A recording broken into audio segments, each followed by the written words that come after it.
How to save Instagram draft reels in gallery without posting. Hello guys, this is Atticus and welcome back to another tutorial video.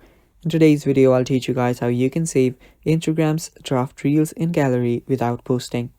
So without any further ado, let's dive right into it. The first thing you will need to do is open up your Instagram. After you open it up, you can tap on your story to simply head over to your story section, and there you will find your drafts. Now, if you don't find your drafts, it's completely alright. You can head over to the plus icon on the bottom right, and then you can find your draft there as well.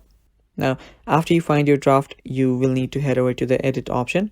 So this is the basic thing where you will be at. So to head over to your edit option, just get back there.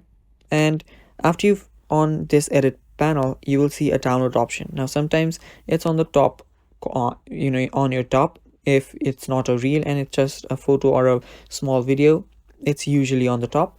But if it is a reel and the video is somewhat long, you'll find the download button on the bottom. So tap on it, and now it's been saved to your gallery. And that is basically how you do it. And that is all for the video. Thanks for watching. Stay tuned for more, and bye bye.